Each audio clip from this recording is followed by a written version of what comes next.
Middleweight division is hot right now. We're looking for a little bit of motion, and this is going to be the matchup to do it. Roman Dolidze notoriously just fought for a real spot in the ranking. That's what he was doing against Marvin Vettori. Fluffy Hernandez is looking to continue that ascent.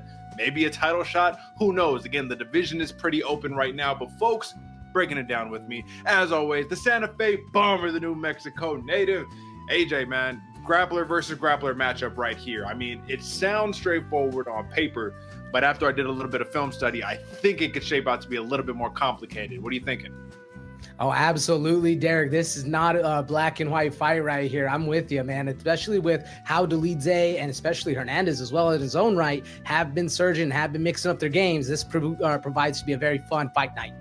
It almost feels like a complete binary, right? Dolidze, powerhouse, not the greatest cardio, but he can get you out with the power. He can get you out with the grappling. Fluffy Hernandez, volume machine. He's going to put it on you for 25 straight minutes. And we all know it, man. How many times has he been faded by the betting community? How many times has he drowned his opponents? It's going to be something that we're going to need to break down. But before we do that, AJ, you know what time it is, man. We got to break down last week, baby. UFC Vegas 108, Japanese versus Korean prospects right here. Listen, it was a switch up. It was short notice, but let's talk about it a little bit right here, man. I'm going to go ahead and, let me just bring up the screen right here so we can assess the damage. Not a lot of red, which is what you love to see, but we did have one consensus pick that was a major brick, a pick, AJ, that I said was a parlay anchor, a lock. Mateusz Rebecki, he gets drowned out by Chris Duncan, man. Odd performance, but we definitely need to talk about it. What did you make of that one? I want to talk about that first and foremost. I mean, Derek, it was war from the jump, right? That's what we were all excited about. And what I really think turned the tide for Duncan was just the damage over time, the outlook he had, and the optics were looking very bad as Rebecki got longer and longer in the fight. Looked like Duncan closed it out strong.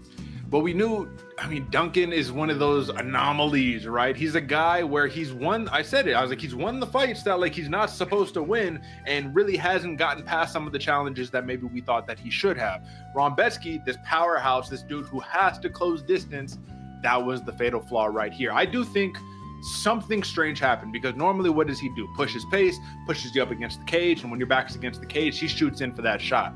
But Duncan, he countered every entry and he made him pay every time that he got close. Elbows, knees. It was really that combination right there. Elbow up top, you're scared of the elbow and you shoot underneath. I got a knee for you. Make him pay. Give him something to think about it. And he did it. That was fantastic, man. How much longer can he keep getting away with this, AJ? Like, are you convinced? Is he one of these guys where you're like, I can't fade him anymore? Or is it really just like, all right, man, you've been very good stylistically in these matchups here, but as the talent level continues, as you rise up that rank, man, I mean, it's got to come to an end at some point. It's got to come to an end, Derek. And I'm not ready to call it that he's not ready for top tier talent, but I do think there's a point where we're able to see more of a shakeup going forward, especially with the fights that are going to continue happening because he's going to be having harder competition going forward. And that's really the litmus test. I don't know. I'm not ready to call it on that last fight yet. I'm not convinced yet, but hey, he keeps doing it, man. So shout out to the Scottishman, Chris Duncan. Our contentious pick of the week, I went Carol Hossa. Kind of faded myself a little bit. I didn't want to take the live dog. You went with the live dog, and Hossa, she made it look easy. Nora Cornell did not look live whatsoever, and I thought it was a grappling path for her. She got out wrestled for 15 minutes, dude. What happened? Yeah, I mean, Rosa proved she had the better game plan, Derek. More youthful, stronger, literally dominated every aspect of the fight. And you're right, it made Cornell not look like a live dog at all. Change a lot of people's view on Carol Hossa going forward.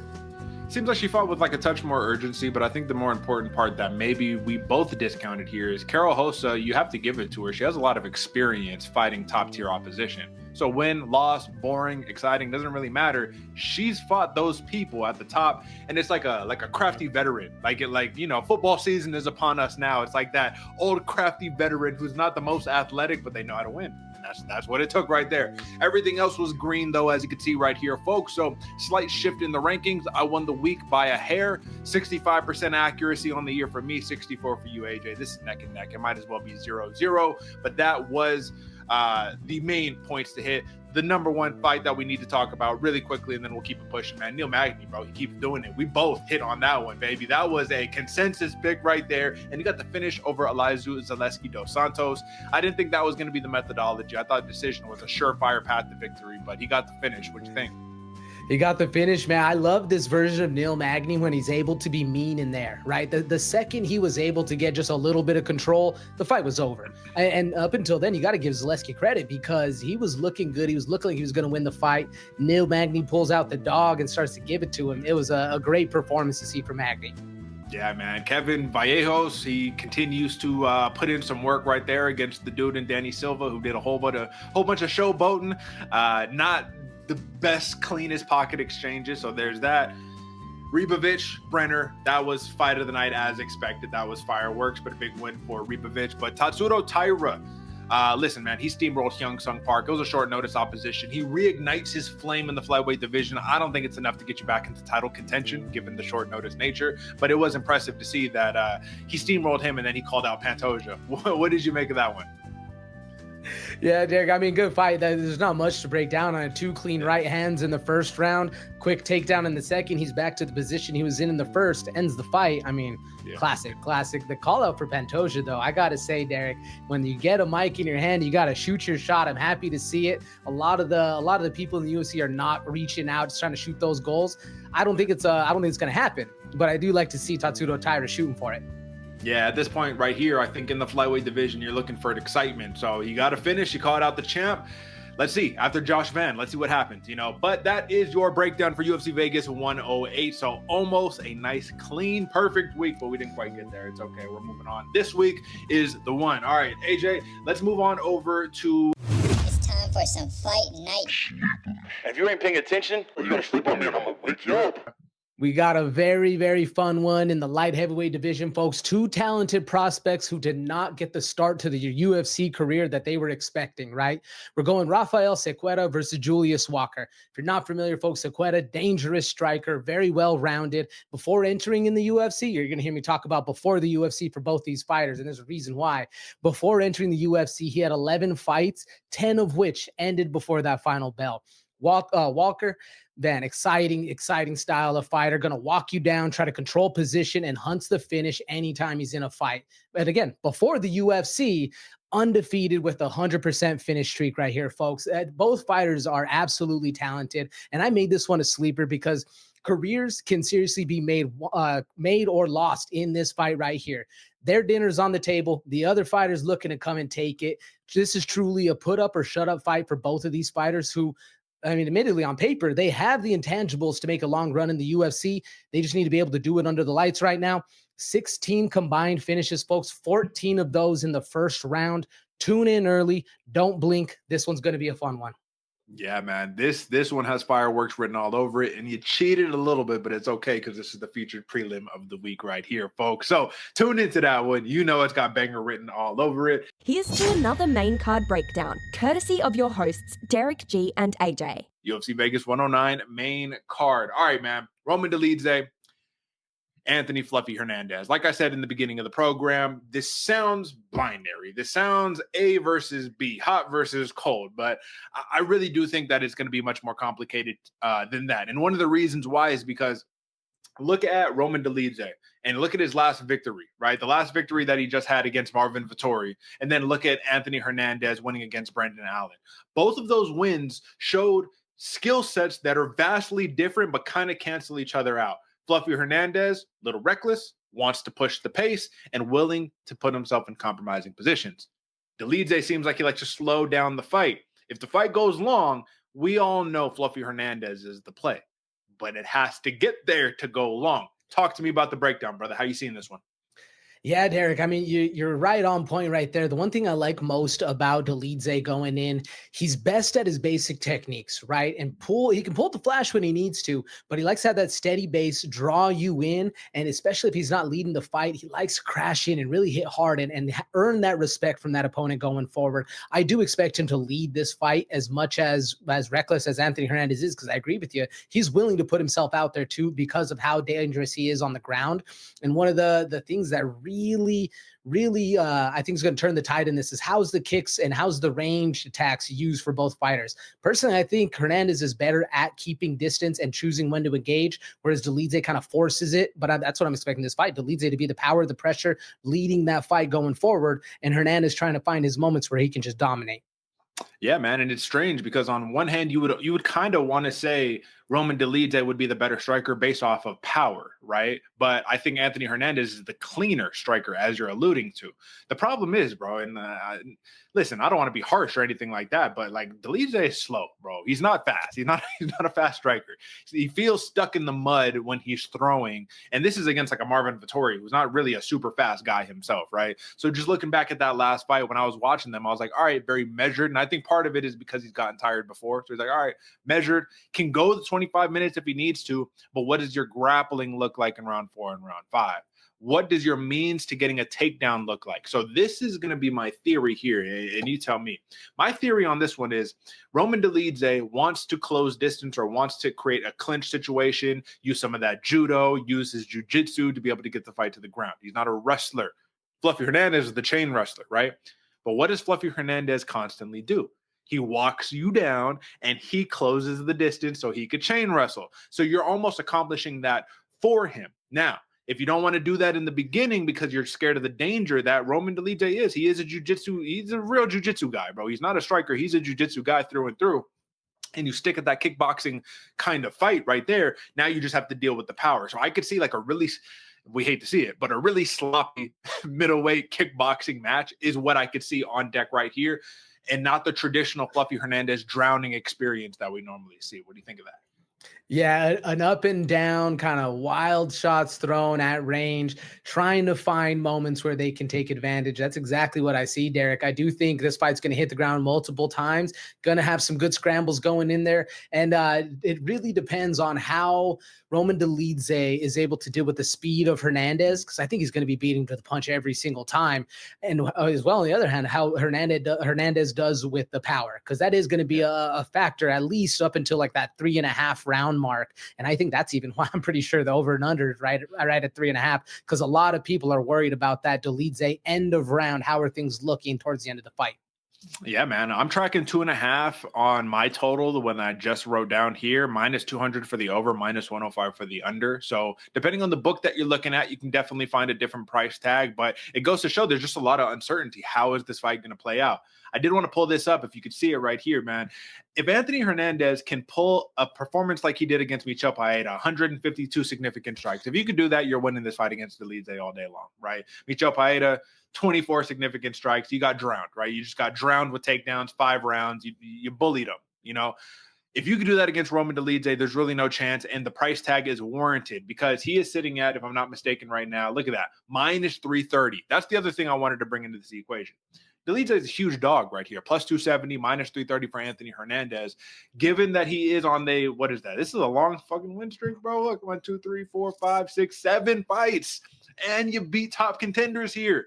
Is the price tag warranted? Why are the people not as convinced as they should? Because if they were really convinced, I think he'd be even bigger. I think he'd be -400 plus if people were truly convinced.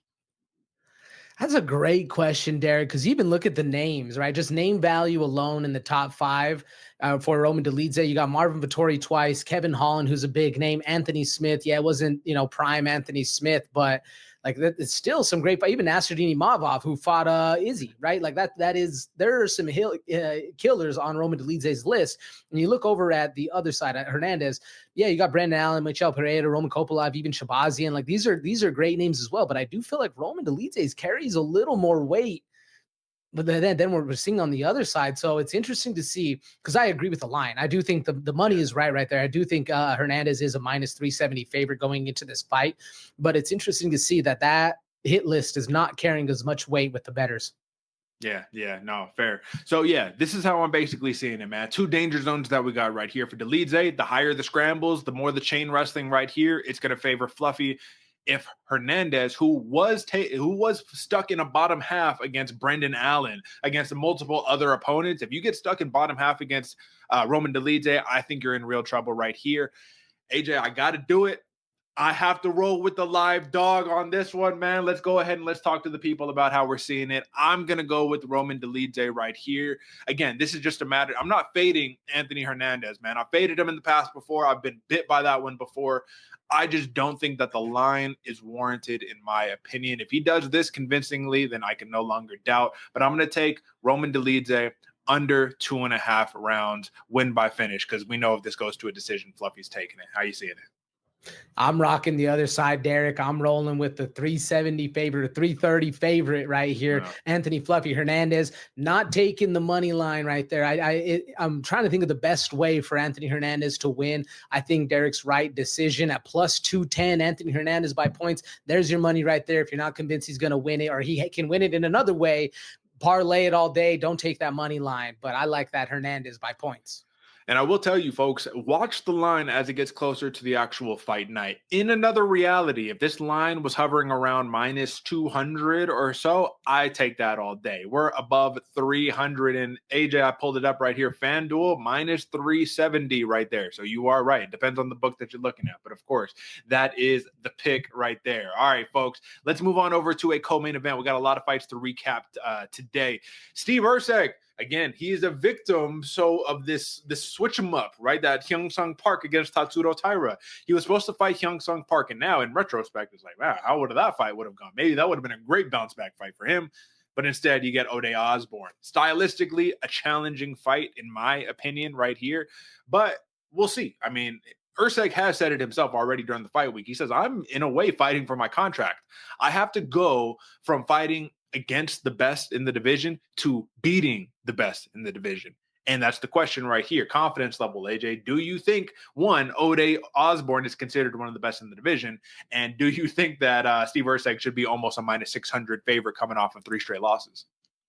I think Ode Osbourne's skill set can make him one of the best in the division, but the what we've seen, the performance on fight night from the Jamaican sensation has left me wanting a little bit more. On paper, I mean, Ode is dangerous, man, all around. Fast hands, combos with power, great all-around ground game. Like, Ode has all the intangibles. It's just not really proven, at least with top-tier talent. So I think the line is fair. I mean, minus 590 for Steve Erceg, a guy who was fighting champions before, has had a short time in the UFC. So I'm interested to see how this weird transitional period he's facing, because I'm in agreements with him, right? He does need to start finishing these fights, beating the good people, so that way he can have that run for the title again. Because if he doesn't have a good performance against an Ode Osbourne, he's going to be relegated to that gatekeeper status fairly quickly.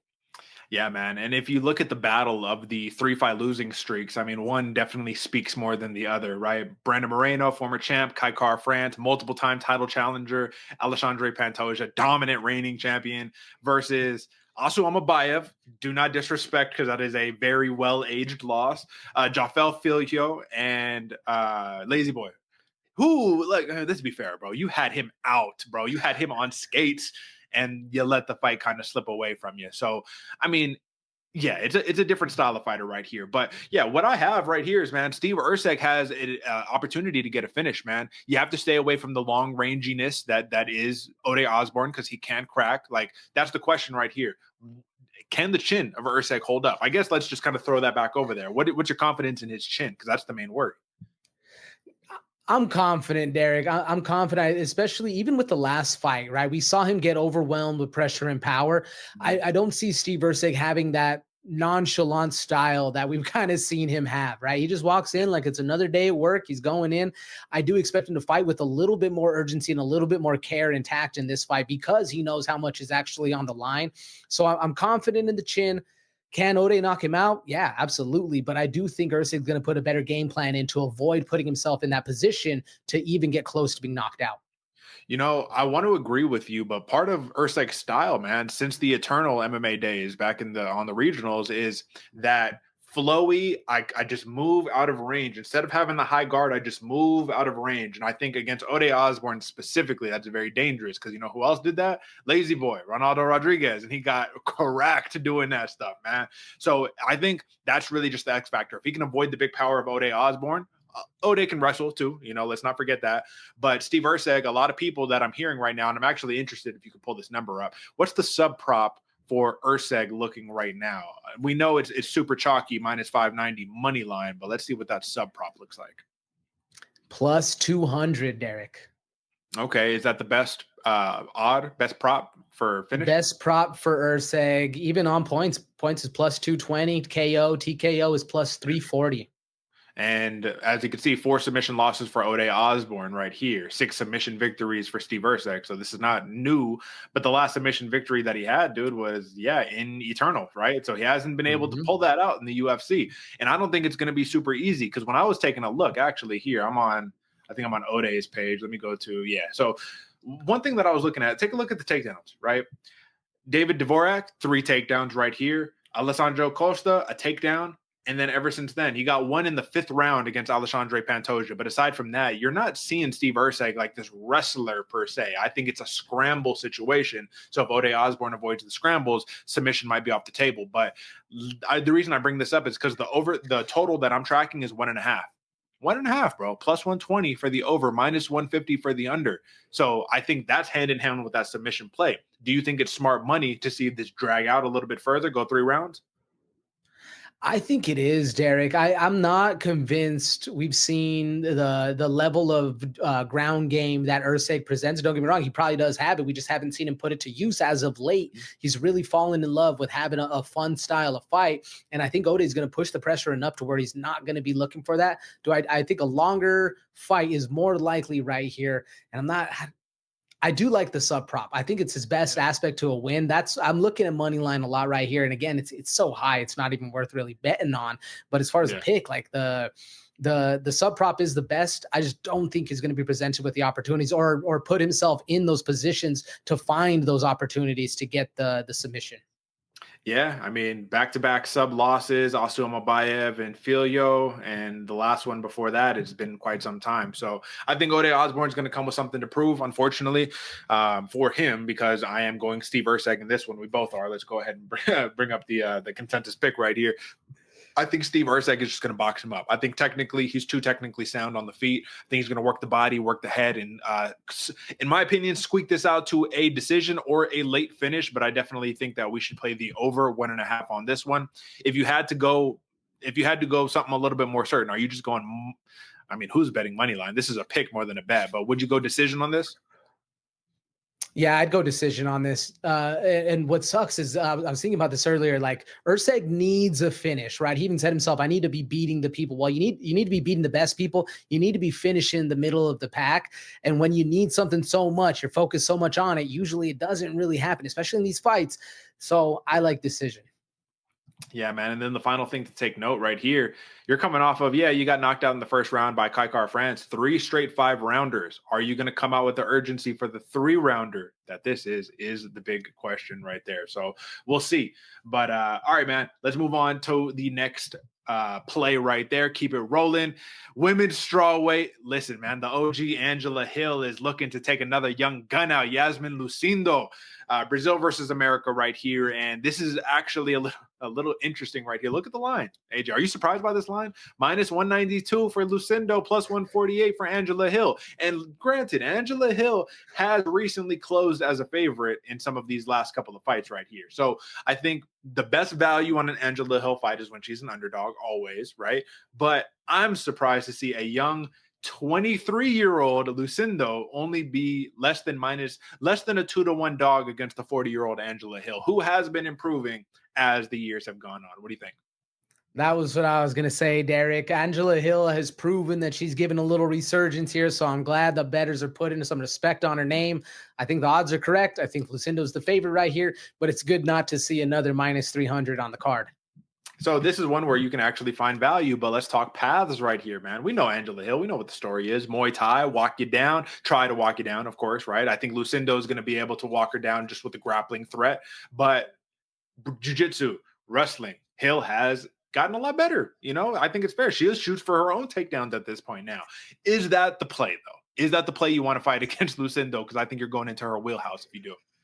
Yeah, no, that if we see Angela Hill go pure D1 wrestler mode, I'm expecting a submission from Lucindo out there because Lucindo's dangerous, man. Very, very sneaky, great pressure, and hard to get away from once she actually has her hands on you. I think Angela Hill is going to want to keep this technical, want to keep it rangy. And if anything, if the clinch does happen, just throw those knees up and hopefully you catch one. Yeah, man. Let's not forget, dropped the decision to Tabitha Ricci, bounced back with a split against Ketlin Souza, who just fought last week. We saw how that one went against Piera Lafiera Rodriguez, right? She got out. The common denominator between Souza and Angela Hill is they're both kind of like small, right? So Angela Hill, given that, I mean, realistically, if she could, probably would be an atom weight. I think that the physicality might be something that's going to be interesting, because where I see Lucindo having the most success here is not out in the open. Don't get me wrong. I think Angela Hill is going to probably be a sharper striker, but in the clinch, right? Because the clinch is going to open up trips. It's going to open up wall work. It's going to open up getting you down to the ground and laying on top half guard for the remainder of the round and just squeaking out a decision, which is how ultimately I see this fight going. But I'm curious to see, do you see any finishing opportunities here? Yeah, this is submission. If Lucindo is able to get her hands on Angela Hill, I think that's the most dangerous path going forward, because Lucindo can not easily. I don't want to take anything with Angela Hill because she has been improving her ground game, but that's in her wheelhouse, right? Lucindo's just going to take over if that's the case. So if there's a finish, or for the Lucindo side, I see a submission. I see it early too, right? When one of those things happens where you crash in, you get tripped, next thing you know, they got the backpack on you. Angela Hill, though, she does have a potential to squeak out a KO victory right here, or, well, a very technical decision, right? Maybe a TKO, something like that, but a very technical decision, a very striking, precise aspect of fight right here. I think Angela Hill can figure that puzzle out 9 times out of 10. I was gonna say KO, bro. I have to scroll down. I haven't seen No one KO. of those in a while. You know what I mean? She got a submission more recently than the KO.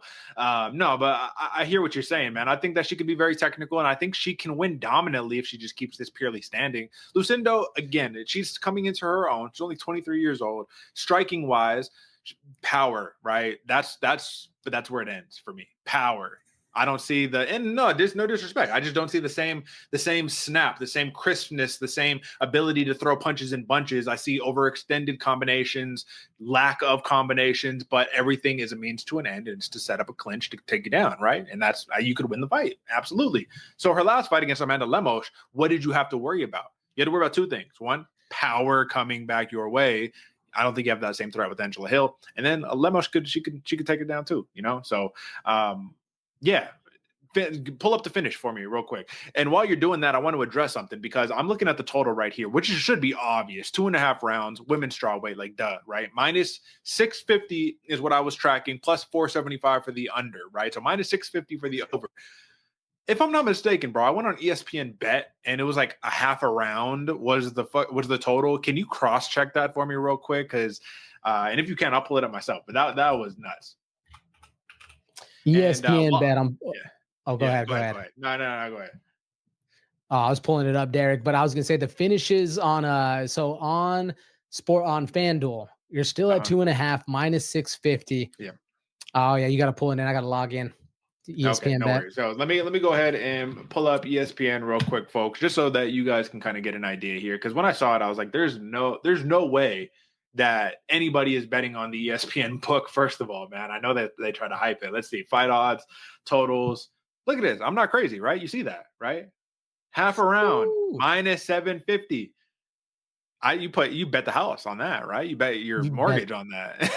Absolutely. Throw all the money at that one. Oh, God. Okay. Anyways, I just wanted to make sure that I wasn't crazy right there. But, folks, with that being said, the play is very clear here. I think Angela Hill is unfortunately not a live dog, but there is a path. I just think Lucindo is the younger, more spry fighter. And Angela Hill, at this point of her career, she's 40 years old, bro. She's entering the Jessica Penne arc of her career. And I don't know how much longer she can go, because at this point, I'll love to overkill Hill, man. We've been rooting for her for a long time. But, are these the kind of fights that get you to a title? Like a big win here, does that get you to like closer to a title, do you think? A big win here puts you like 3 fights away from a title. I feel like there's a lot of people in line ahead of her. So does it get you closer? Yeah. Not really. Part of the problem is the strawweight champ, Wei she fights once a year. So it's like, dude, how are you? You're gonna be 45 fighting for it. Strawweight. I mean, you need the speed, athleticism. She got plenty of it though. So the consensus pick, folks, very clear, is Yasmin Lucindo. I think money line is a very fair bet to make. But if you're looking spry, I would go to a decision, which the total on the decision here minus 130. Fair, chalk either way. All right, man. Okay, let's keep it pushing right here. Okay, man. Next up, what do we got here? Andre Touchy Fili versus C-Rod, the Prospect Killer. That should be his nickname, the Prospect Killer. But unfortunately, where C-Rod struggles is not against the prospects, AJ. It's against the dudes who have how many losses Fili has? 12 losses. Yeah, the dudes with like 30% loss ratio. Like those are the guys he struggles with, man. The OG veterans. And you got one in front of him. And all I've been hearing this week is about how live Andre Fili is and how this is a real dog play at almost 2-to-1 odds, over 2-to-1 odds for Christian Rodriguez, minus 260 right here. So the question will become, you just not only, AJ, got guillotine versus Melky Costa, but you like put yourself into a guillotine. There's one golden rule that I know Andre Fili knows, but the golden rule is when you are wrestling, when you're shooting a takedown, folks, let me single out for this one because I got some experience here. When you're shooting a takedown, folks, and your head is on the outside, blast double, you have to jump to the other side. You cannot get stuck in your opponent's guard. If you do get stuck in your opponent's guard and your head is stuck right there, rule number one, immediately pop that thing out. You have to, and I could tell in that moment, he tried to dig for it, but the camera optics made it seem like he dug his head even further into a guillotine. I've been guillotined enough times to know, don't do it. That's white belt stuff right here, bro. And Andre Fili is a very skilled fighter. So that's not boding very well when you're fighting a dude like C-Rod, who has fantastic anti-wrestling, fantastic anti-jiu-jitsu even, and a dude who has, let me pull it up right here so we could all see, 4 submission victories, right? I mean, listen, dude, you only got like 11, 12 wins. How many wins right here? 12 wins, 4 of them. That's a good ratio right there. Like third of your wins is coming by submission. And how recently has he gotten a submission victory? It's been quite some time. Josh Weems back in 2022. But there is an opening in this fight if Andre Fili continues to shoot and doesn't hop over to the side. So I just needed to get that out the way, right? This is the stuff that I talked to our white belts about at the gym. We're like, hey, listen, bro, come on. How many times I got to guillotine you for you to learn your lesson? But it's all right. I digress. AJ, let's talk about the matchup right here, man. How you seeing this? Yeah, Derek, this is gonna be. I'm actually really excited for this one because I can see where the people are coming from. That Fili's a live dog right here, Derek. I almost submitted my pick as Fili, right? There's still a part of me that if you're thinking flyer, Fili is the bet right here, right? You got some cash to spend, but regardless, how the fight's gonna go, Derek, I think Fili is going to be looking to be able to land that power and stop the advance, right? Land the powerful counter strikes that stop the advance of C-Rod, because C-Rod is a force to be reckoned with going forward. He's gonna keep you busy with that jab. He's gonna crush distance. He's gonna land power on the inside. He's down to trade combos, dangerous in the clinch. C-Rod can do, if not all of it, damn near close. But the same thing is, like you were saying before, Andre Fili is the veteran of the game. He is very, very slick all around, uses the kicks to keep range, very technical at range. And when he's close, he does do a lot of damage and can find ways to nullify the power that C-Rod has. So this is going to be an interesting one, Derek. I am not counting Andre Fili out at all. Don't get me wrong. You don't just count him out. You don't say C-Rod by a landslide, but I think that he has to fight a very specific fight to win this just based off of the attributes that C-Rod has. And as he had mentioned, man, he's really good in that mid-range, right? He's long and lanky, 5'11", 74-inch reach, right? Like he's got the tools to keep C-Rod at bay, but when C-Rod is just going to be crushing the entire fight, he does a really good job of just staying right outside of like your kicking range, right outside for the distance, then getting right in, and then chain wrestling, right? Just kind of like clinching you up, finding a way to put you into a front headlock exchange. That's kind of, what Fili needs to watch out for in this one. Judo trips, all that fantastic stuff right here. And this is another example of kind of what I was talking about in the Roman Dolidze fight, where C-Rod finds a way to slow the pace of the fight to a pace that Andre Fili is not going to want to fight at, which is going to be a high pace. I think Andre Fili needs a high-paced fight right here, not scrambles and stuff like that, but high-paced kickboxing, back-and-forth exchanges. C-Rod doesn't really give you that. And when you know how to slow a fight down and you're coming up a weight class, so he's probably going to have I don't know. On film, it's hard to say, but you would argue maybe a touch of a speed advantage. You're coming up from bantamweight. Would you say that, or do you think Fili's the faster fighter? It's very, very close, Derick. Initially off the jump, I do think Fili's a faster. He's one of the fastest fighters in the UFC, man. He's snappy, but C-Rod has that as well. Plus, probably, arguably, a little bit more pop on the shot, a little bit more power. Yeah. I think that, in my opinion, how this fight may go is Andre Fili might take the first and C-Rod takes over rounds 2 and 3, just off volume. C-Rod's a little bit of a slow starter himself right here.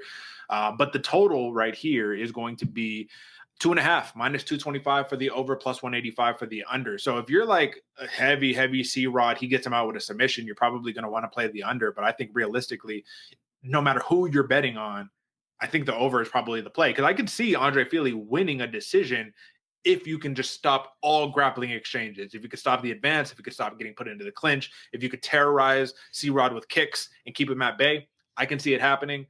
But clearly, the people, the consensus, the odds makers aren't quite seeing it that way. So what's your final thoughts on this? Yeah, I'm with you, Derick. I like the over the most in this play. I'm looking at the methods of victory, and the decision is best for both of them on there. So I think even the odds makers are thinking that the over right here is going to be hitting. That's what the money I like. 2-1 though, or 2-1 odds on C-Rod. If he is able to get Andre Fili out, expect him to not have these kind of numbers again. He'll be up high. Yeah, and that's why he is a consensus pick right here. You know, you got to remember, one of the things that C-Rod is really good at doing as well is killing the clock, right? If he can put the backpack on you, if he can get on top of you and ride out the round, that's what he's going to do. And Andre Fili, if I'm not mistaken here, let me go to Andre Fili, but let's take a look at how many times he's been taken down as of late. Good takedown defense. Nathaniel Wood got him. Yeah, not much when you're going against these guys. But look at, Joe Anderson Brito just knocked him out. He didn't even need to wrestle. When he's going against the wrestlers, that's when he's getting taken down. So we'll see the kind of approach that he has. Obviously, when you're fighting a Dan Ige, Lucas Almeida, Bill Algeo, Bill Algeo, that's solid. All right, man. That's fair. Consensus pick is in. All right, man. Let's keep it rolling right here. All right. I've been waiting to talk about this one, man. Miles Johns versus John Matsumoto. Matsumoto is another one that falls into the Tatsuro Taira, falls into the Rinya Nakamura, falls into the Kai Asakura camp of these dudes who are really, really good, really hyped up, some undefeated, some not. He, in his case, undefeated, who now needs to bounce back, and not just bounce back, but do it in miraculous fashion. We didn't talk about it, but Rinya Nakamura, man, let's not forget, this dude had the liver kick walk-off, What a way to bounce back from everyone saying you got fraud checked, right? Matsumoto loses to Rob Font, which I don't think you can necessarily call a fraud check, because Rob Font is a very good veteran. But you get Miles Johns, and Miles Johns is no Rob Font. And I think this is a completely different matchup that we have on our hands right here. So first, let's talk about Chapo, Miles Johns. What strengths does he bring to this matchup? I like that he's patient, Derick. I like that Chapo is looking to make the reads in there, crashes in with power, keep the fight on the inside, and he's very defensively sound. That leads him to be able to find those moments, make those reads, and get into positions where he can.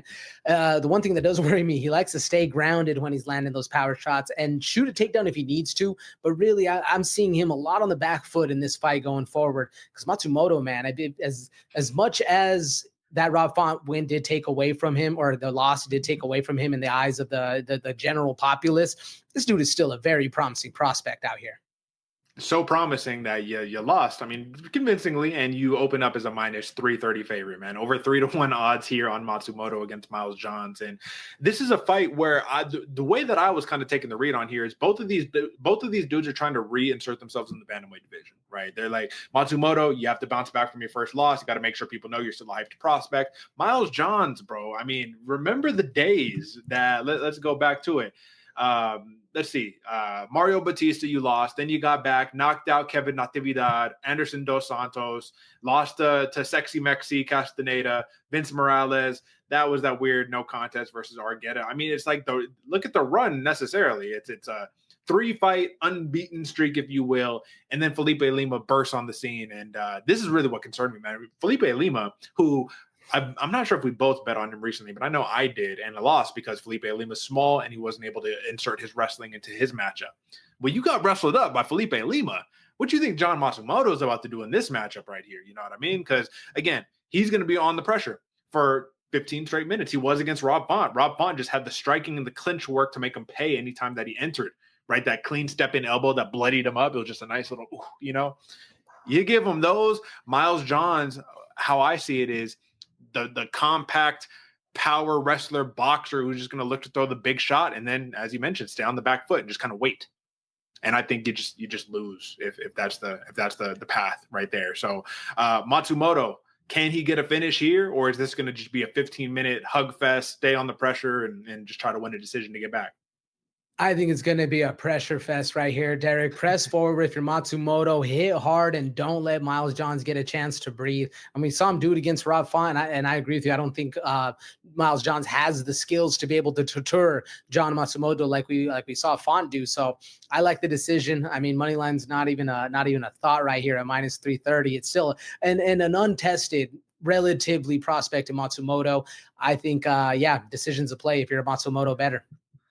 No parlay on this one. No parlay anchor for Matsumoto. You don't believe?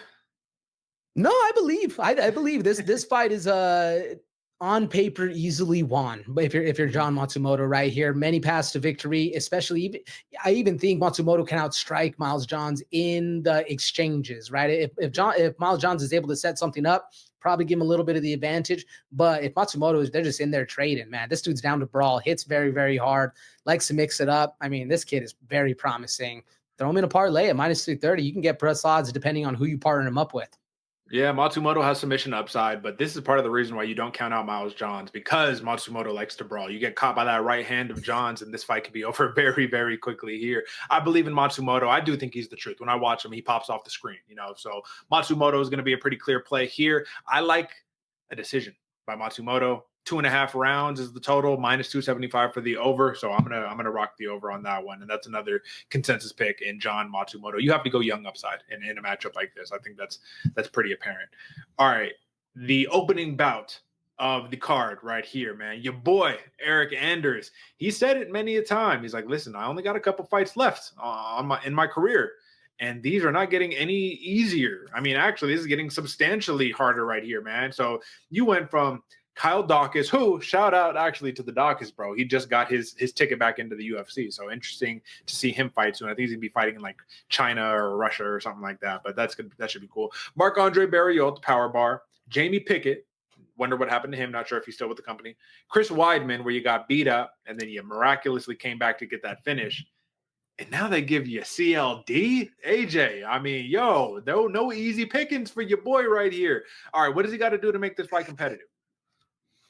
Ooh, man, make this fight competitive, Derick. You need to make it a dirty scrap on the inside, right? You need to be fast. You need to hit hard. You need to hit first and third, and then make sure that CLD starts to really respect that power that you're bringing. Because, I mean, as much as we like Derick Anders, man, he has had a roller coaster of a career, and he really needs to not depend on just walking in with power and having the most thing. He needs to be able to get himself on the inside, stay there and protect it, and really start doing damage right there. The more technical this fight is, the more it leads to CLD having a victory and possibly a knockout, man. I do not like this fight for Derick Anders. He said he doesn't have any left, so the UFC said, all right, we'll get you out quicker. Yeah, man, and that's the hardest part. Is I'm a big Anders fan, dude. And it's like, listen, he's fantastic, brown belt in jiu-jitsu, very skilled. He's got the big power, in southpaw stance. He could chain wrestle a little bit. But his path to victory, which is very close the distance, clinch him up against the cage and work there. I mean, CLD literally just had that fight against Puliev, who just had a big win himself.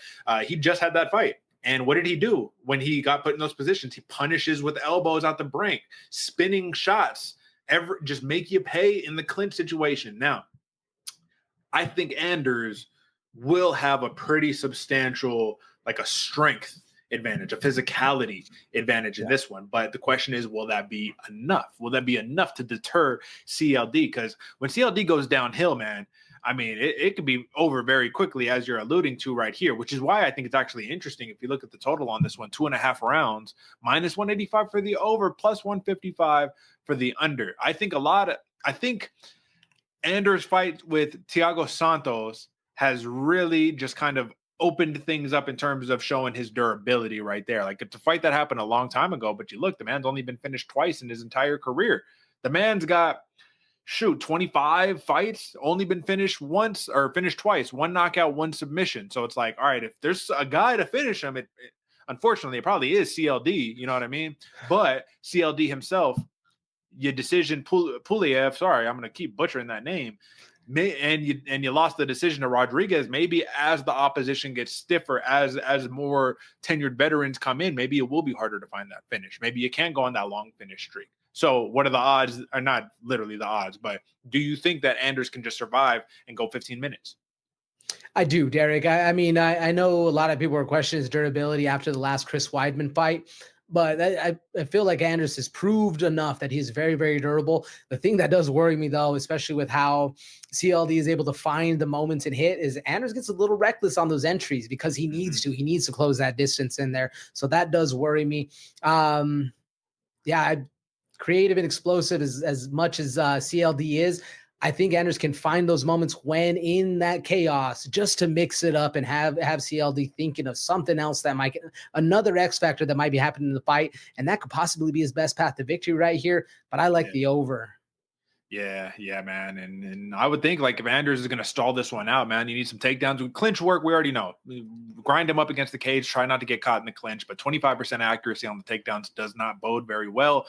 72% takedown defense for CLD, but that's the path, man. Take away that explosiveness, burn out those arms, and then let the fight drag on because, again, CLD is really fun to watch, man. Flowy style, switches stances, and just kind of throws it all out there, man. So I'm gonna go CLD, unfortunately, because I'm a fan of Anders. I'm a big fan, but I'm gonna go CLD. I think that for the money makers out here, if you want to make some money, that's the rightful play. But AJ, you can't. What are we doing here? 6-1. I mean, minus 620 on CLD. Like, what are we doing here? So we have to find a path to make this viable. Take the over, right? Minus 185. And what else do we got right here? We got fight odds, points. Minus 115. I mean, that's doable. That's in the realm of possibility. And plus 170 for the TKO. Would you rather take that minus 115? Yeah, all day. And look at this odd as it's going to change, folks. So I'm over here on FanDuel, plus 100 for CLD by points, plus 185. So the KO props are pretty similar. If you think this fight's going to go longer, the safest bet right here is by points for CLD. I mean, even minus 115, I'm taking that all day. Way better than what, 610? What was it? Bro, yeah, what is it? Minus 620 money line for FanDuel. So CLD is going to be the pick right here. And we'll see. That's just going to be another big name if he can get the job done right here. But it's not going to be easy. I think we can all agree on that one. All right, man. So that was your main card, folks, right there for UFC Vegas 109. But now it is time. AJ, last week we both hit on our best bets, man. So we're here to come back with another one. We both have some totals. We got some interesting tricks up our sleeve, some bets up our sleeve, if you will. And I actually think it's not funny, but it is funny because when you mention this specific fighter's name, who you have for your best bet this week, when you mention his name, I don't think there's any certainty that can go on with the recent run that this man has had. But let me go ahead and let me pull it up. So I'll let you set the table right here, bro. Go ahead and talk to the people about your best bet, brother. Look at that name. Who's that leading it off? There you go, folks. Cody Bryant, I ain't scared to say it, folks, over here, man. Yeah, no, I was scouring for hours thinking about this fight right here. And I think there's a reason that it's on the first fight of the prelim card right here. Because, yeah, Cody Brundage, I mean, we're not used to seeing his name, and especially tied up with an under. That's what I'm going, under 1.5, minus 135. But if you look as of late, especially as of late, good or bad, Brundage has been basically running into the fire head first. He's willing to put his body and line on the line, his body and soul on the line to be able to win. But a lot of the time, it does not bode well for him. So I'm also expecting Makoniko to start fast and get himself back from that loss he had on Ruziboyev. This one, man, we should be seeing a very exciting fight to start, because I don't expect this one to go long at all. Check this line. Make sure you stay tuned. Minus 135. A lot of people are thinking this one's going to end early. Yeah, bro. I mean, Brundage, he had the trifecta, if you will. What he had the submission loss, no contest, knockout, and then the draw right here. Let's see what other tricks he got up his bag. But yeah, somebody's gonna get finished in this one. I think it's pretty apparent. If it doesn't, we don't know what's going on right here. But this one was a late addition to the card, so fireworks. They said we need some excitement to pop this thing open, and I think that they got it right there for you, folks. Mine is going to be actually one that we just talked about right here, so I'm not going to spend too much time on it. John Matsumoto. We gave you the logic literally just a couple of minutes ago, but it's going to be fight goes the distance at minus 275 right here. Two compact wrestler boxer types, kickboxer types right here with over 13 minutes of fight time on average. The last time that Miles Johns got finished was back in 2022. He's held up since then, and John Matsumoto's last loss was to a much better striker in Rob Font, as I had already alluded to, and he went to a decision. Fight goes the distance, minus 275. Rack that one in, and we will back next week to tell you how we did right there. All right, man. AJ, listen, that was all of the madness, the numbers, all of that good stuff. And now, to put us in a great spot right here, we do have a storyline of the week. And the middleweight division is what we talked about. It's what we opened up with for this episode, right? Roman Dolidze, Fluffy Hernandez, breathing new life. A division that's finally starting to kind of take shape a little bit right here. Let's not forget, we're about to have Duplessis and Hamzat Chimaev fight. So finally, we'll get to mix them up right here. Now, a new addition to the middleweight division that a lot of people didn't really expect, but MVP, Michael Venom Page, he accepts more or less his middleweight future as he's set to fight Jared Cannonier. And Jared Cannonier said it himself. He's like, dude, I don't even know why I'm taking this fight. This dude's not even a middleweight. Like, how is this going to even help me in my hopes for another title opportunity? But MVP has cited politics in the welterweight division as kind of stalling his opportunity, which is what we've seen time and time again. It's not just the welterweight division, it's the middleweight division, it's the flyweight division, it's the strawweight division, it's the heavyweight division. It's like all of these divisions, you have these little politics and star power name games that are happening that just won't allow people to get a fair crack. So at the end of the day, this is the synopsis here. MVP expected to return to welterweight after defeating the undefeated Charles Magomedov, Charles Bullet. And now he says, all right, dude, well, I'm not getting an opportunity. What do you have? You have Islam Makhachev, vacates his belt. He comes up. Now you have Jack Della Maddalena, but then Ilia Topuria is still somehow in the mix to fight Islam Makhachev. So what's going to happen here? I have a better shot at trying to fight for a title if I just go out to middleweight, which I don't even know if that's the case. But what are your thoughts on the gridlock that has been the UFC divisions as of late? Yeah, I mean, kind of business as usual, folks. If you look at even the past 5 years, that really has been, if you're not the star, you don't call the shots, you take the fights that are given to you. And being as much of a star as MVP is, I can 100% agree with the fact that he's like, nah, I'm going to fight somewhere. I'm fighting, in this other weight class or whatever. As far as a better shot to a title, that is a little questionable going forward because you're running into the same gridlock in one division as you are into another. And especially going up and fighting against bigger guys, I don't think you're going to get the same respect. So I don't necessarily know if this is the right move for MVP, but I'm glad to see him making moves and being vocal about it because there is a hang up in the vast majority of divisions. Yeah, man. I mean, look, you come to the UFC, you beat Kevin Holland, lose to Ian Gary, you beat Magomedov, and it's like, all right, well, I have Jared Cannonier. What's next after? Here's the most important part, man. 38 years old. He came to the UFC for a reason, but you're not going to come here and not chase a title, but it's like, I don't know. It is put in a really bad spot. Let me see. Oh, that's not what I need. So this is the thing that we haven't done in quite some time, but it's probably going to be in our best interest to do it, man. Let's look at these rankings right here, which so they say we're supposed to get this like AI overhaul or whatever, you know what I mean? So let's see what they could do. But middleweight division right here. All right, so this is the gridlock right here. So Sean Strickland, who is like suspended right now by like the athletic commission, they won't even let the man fight or whatever. I think just in Vegas. I think he could fight everywhere else, but he's number 2.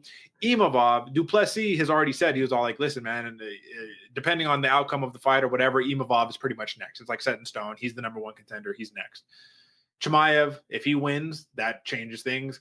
Adesanya out of the title picture. Reiner de Ritter is clearly like number 2 or number 3 in the title picture.